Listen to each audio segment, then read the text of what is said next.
few of you may be familiar with a story that goes a little like this.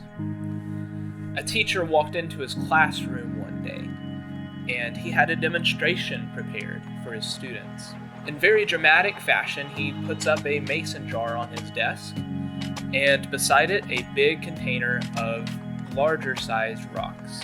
At this point, he has the attention of his audience, the class, and he begins to pour the rocks into the mason jar. And he pours into this mason jar until it is overflowing with these big rocks.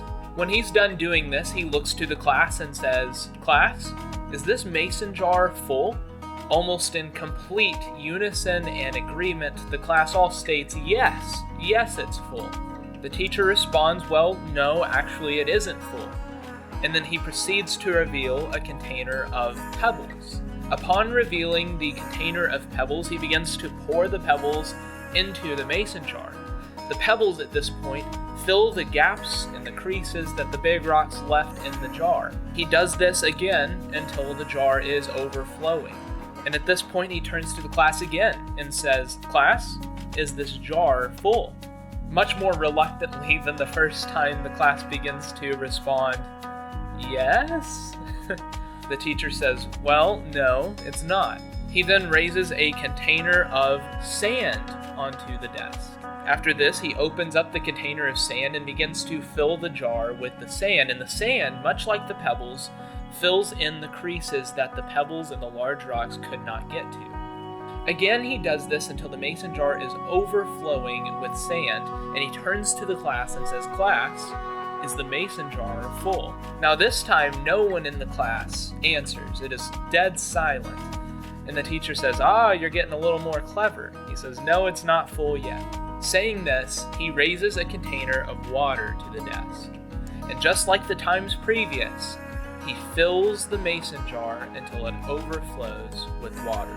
At this point, he turns to the class again and says, "Class, is this mason jar full?" Obviously, no one is answering at this point, and so he pipes up after a few moments of silence and says, "Yes, class, this mason jar is completely full. There is no more adding to it." He begins to cap the mason jar and screw the lid on. After doing this, he turns to the class once more and says, "So, what is the lesson here?" After a few moments of murmurs and mumbling, one young lady raises her hand to give an answer. He calls on her and she says, "The lesson is there's always more." The teacher says, "I love where your head is at, but that can't be the answer, right? Because the mason jar is completely full. There's no more adding to it. It is full." This then has to be a lesson in priorities. Think about it. If you add any one ingredient out of place, this jar would not be full to the capacity that it is currently. This parable, this story, if we allow it to examine us, can really be revealing to what have we felt we've been missing out on, and how can we reprioritize? So now I extend the question to you, my viewer. What are you prioritizing? What have you felt that you are missing out on? What are the big rocks, the pebbles, the sand, the water in your life?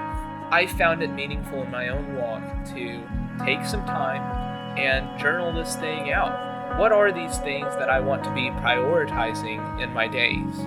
I would encourage you, as we shoot to prioritize better, more effectively, that your life will start to flourish in a more full way. So here's to a more full life, friends. God bless you in your journeys.